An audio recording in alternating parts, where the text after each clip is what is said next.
Hello folks, welcome to Lester's Custom Truck Shop. James H. Getting started on your brand new Cobra 148 GTL. I'm gonna LesComm it. Here it is before I start on it. You can see I've got the tape around the bezel to keep the bezel from getting scratched up. Already checked it out, the radio works perfectly, so I'm getting ready to pull the covers off of it and start to work. I'll be back. Okay, James H. This is your LesComm Cobra 148. Showing you the Schottky diode upgrade. And let's see, there's the other two for the noise blanker right there. Okay, I've done the receive upgrade, done the transmit and receive broadband. There's your LC5304, upside down, but there you go. And there's your 3-digit display. Okay, still wiring things up. I've got to well, I've just about got all that done. Your clarifier's been opened, this receive and transmit is locked together, and the range has been expanded. Your scan is on the old bright dim switch. All the way to the left is scan down, center is off, and all the way to the right is scan up. Your CBPA switch now controls, or will control, your RFX 150. That's what I'm about to do, is install that. And oh yeah, I got to install the frequency counter harness. Okay, so you can hook up a little FC347 counter or something like that one. Got a harness to go in there.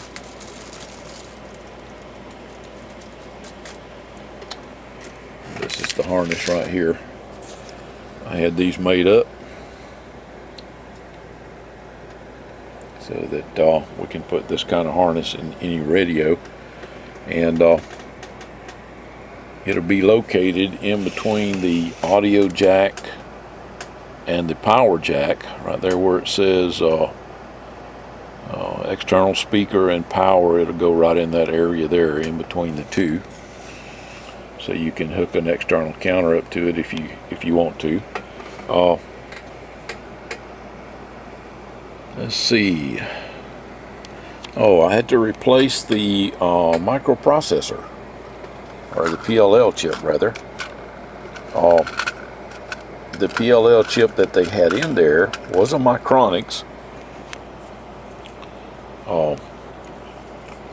It was an MMB 8719 with a date code of 0246. Well, it worked fine on the regular 40, and we could get some channels out of it below channel 1, but the tri-state pin didn't work. In other words, the chip only has 128 channels in it. You can't expand it past that. And my board gets all 192 channels. So what I did was replace it with a Ranger RCI 8719-99. Okay, and I went ahead and did that at no charge. Those chips now are about $20 for the real thing. No, I'm sorry, I'm confusing those with the Fujitsu 8719s. But the RCI 8719s works really well in these radios, and it covers the whole range. The VCO covers the whole range without doing anything else with this chip. But anyway, the radio's working fantastic. Like I said, I did the receiver upgrade, and once I did the receiver upgrade, you could definitely see the difference in the meter. Well, let's see. Let me turn that on for just a second. that back in there. Let's get on AM. Now we're on AM. That should be an S9 right there. Hang on a second.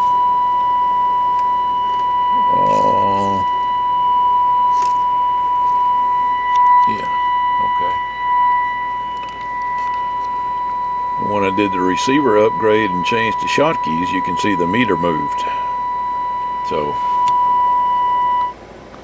I have to go back in and recalibrate the SWR meter, or not the SWR meter, but the S meter.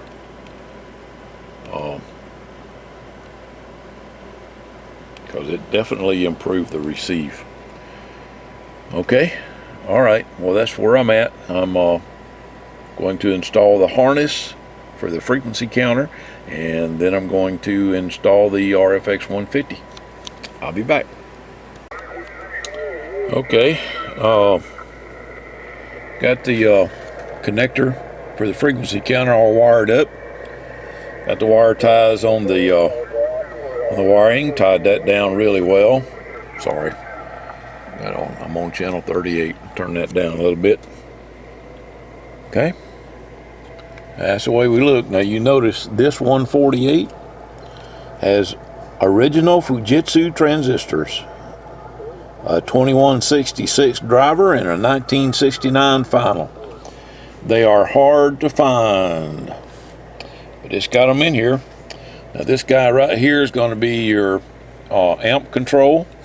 It used to be the CBPA. This one here. When I get the RFX 150 mounted, I'll wire that in there. Okay, you can control the amp from the front panel. All right, just thought I'd show you the wires all tied up nice and neat, and I'll be back. Hello folks, welcome to Lester's Custom Truck Shop. James H. This is your Cobra 148, your LesComm Cobra 148. Okay, I've got the RFX 150 installed. Got it where you can switch it on the front with the what used to be the PA-CB switch. Okay, you don't have a PA function anymore, it stays in CB all the time. But here's your 150. There's the tag off of the radio. Now that's the type acceptance tag, FCC type acceptance, and of course since the radio has been modified, this tag is invalid. I just keep it with the radio so that you have the serial number to identify the radio by. Okay, but this radio is no longer type accepted, and I've went over that before. There's your LesComm serial sticker. I've got to connect up the leads for the SWR so that when you check your SWR, you're actually checking the antenna SWR and not the SWR from this short little coax cable to the radio, from the amp to the radio. We don't want to do that. We want to test from the amp to the antenna. And that's what these two wires here do. So I'll have to hook those up. Wanted to ship it out to you tomorrow. However, the face decal, what did I do with it? The decal for the face plate is for the wrong version 148. It's for the old version 148 instead of the new one. So I'm waiting on that to get here. Well, in fact, I haven't ordered it yet. I've got to order it because I thought I had one already, but it's for the old 148 style, not the one with the front mounted microphone, so it's not going to work, not going to fit. All right, something I wanted to show you with the 150, the RFX 150. This cable here runs both the radio and the amplifier. Okay, you got one cable. It's a pigtail. In fact, there it is right there. Okay, in the box. RFX 150.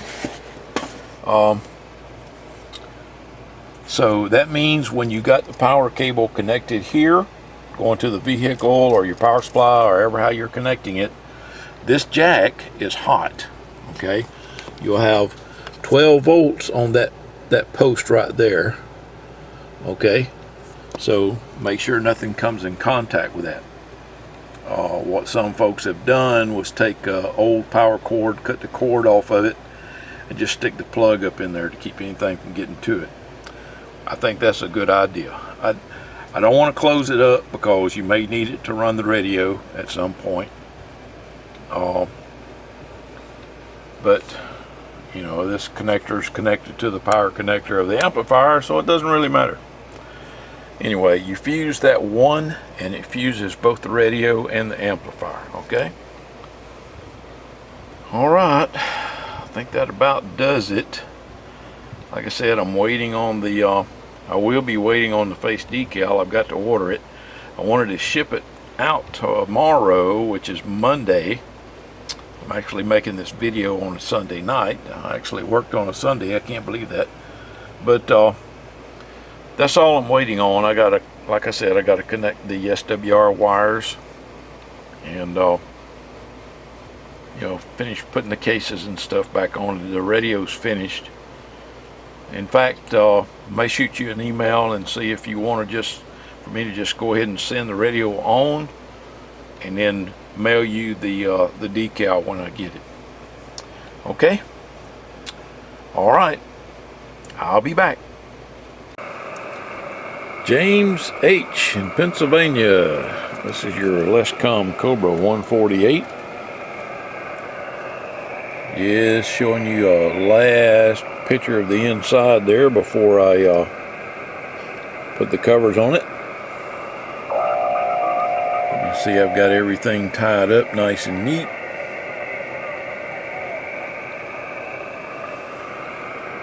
That's the, oh, that got left out of that one. I'm going to have to redo that. Damn it. Alright, waste another wire tie. I'll tie that up real quick.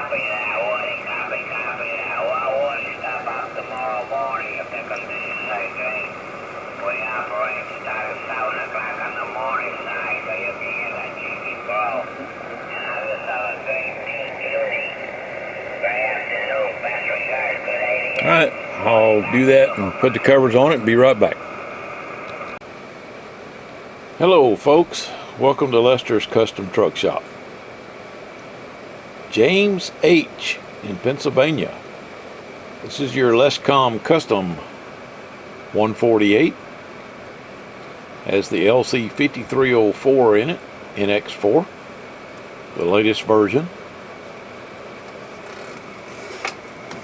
I need to show you some things about operating it that are not normal. Okay? The CB/PA switch now controls your amplifier. When you're in the CB position, the amplifier is active. Okay? PA position, amplifier is off. Alright? The SRF calibrate SWR meter. Because I'm using the SWR bridge in the RFX 150, this is opposite of what it says here. Okay? All the way down is calibrate. Midway up is your actual SWR reading. Let me show you what I'm talking about. Okay, make sure I got the amp off. With it all the way down. Alright, hang on a second. What did I do wrong here?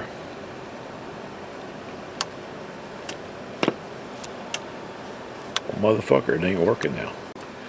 Okay, well, excuse my language. I'll have to edit that part out. But I was wondering why all of a sudden it quit working. I remember now because I turned the SWR calibrate knob down so that I could put the knobs on and get it in the right position. Alright. Let's see, we want to put that right on the calibrate knob right there. Okay. As you can see, the switch is in the SWR position. Alright, I'm going to move it to calibrate. and that's showing our SWR. Now some of you might be saying, well, why didn't you just switch it around? Well, we're going to get a new decal for this anyway, and it would require dismantling the front of the radio and moving the wires around on the switch. I don't think that's necessary. The new decal will have this part saying calibrate in the middle position saying SWR. But if you move it all the way down to the bottom, that's your calibrate position. It'll be kind of obvious when you get ready to do it. And then in the center is your SWR. Now that's going to my dummy load, so that's why, okay? And up, that's your all the way up SRF. Okay, the next thing, your tone switch. Tone switch works in all three positions, okay? But in the high tone position, did you see that change? Okay, in normal and low tone, your channel selector changes the channel. Within in the high tone position, it changes the band. Okay, now I did it that way to keep from having to drill another hole in the cabinet and allow you to work everything from the front. Almost everyone uses it in normal or low anyway, and I wanted to save the function of the tone switch rather than use the whole thing just for the band or channel switch. Okay, so just remember, all the way up, that guy there changes. This changes the band. Okay, jumps 45 channels each time you click it, either up or down. Okay, normal or low changes the channel. All right, now if you just want to, you know, let's say you're on channel 19 and you want to listen to the frequencies in high tone, you can do that. But just remember, if you go to change channels, you need to put it back down in normal or low. All right? Okay, the next thing, this guy right here is your scan. Okay, LesComm Squelch Scan. Go to the left, it scans down. I got to squelch it.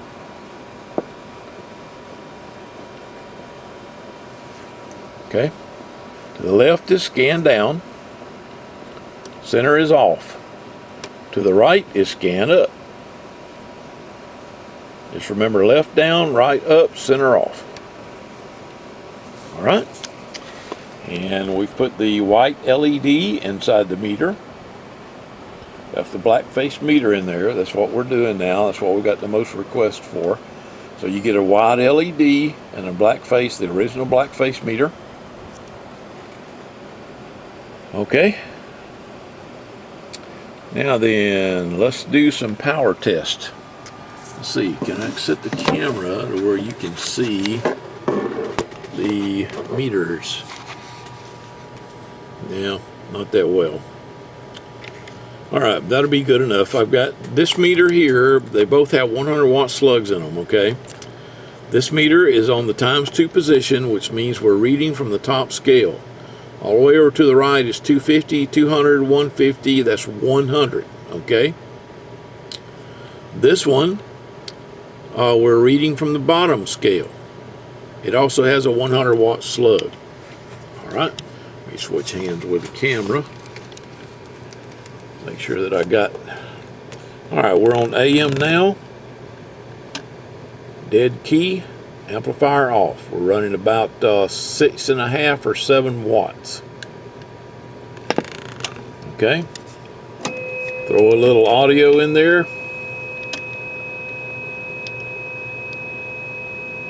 About 6.5 watts average and about 20 watts peak. Okay, that's no amplifier. I'm using a two-tone to generate that. Okay, turning the amplifier on. Dead key. About 30-35 watts.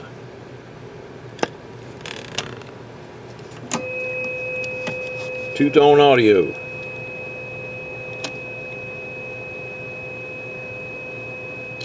About 90 watts AM, about 30 watts average. Okay, that was on AM. All right, now we're going to go to upper sideband. And of course I got to do audio for you to see anything. So back on the two-tone again.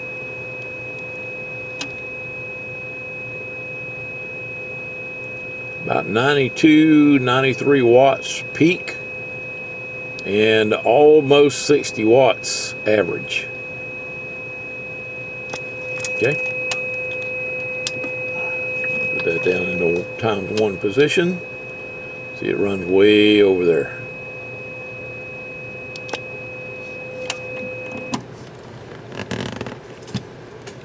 All right. That ought to about do it. Again, if you need a reminder, refer back to this video. And I've ordered the new decal. It'll have a black face with a LesComm logo over here. Okay, and all your switches will be labeled accordingly. All right. James, I sure hope you enjoy using your new radio. It was my pleasure to build it for you. One other thing I want to show you. I don't remember if I showed you or not. Probably did. But here is your jack for the frequency counter. Okay. Right there. All right. And like I told you, both the radio and the amplifier are running off of that power cord. Okay. Power cord coming out of the amp. And remember, the power jack on the radio, the positive side is always hot. All right, again, James, sure hope you enjoy the radio. It was my pleasure to build it for you. 73s, everybody.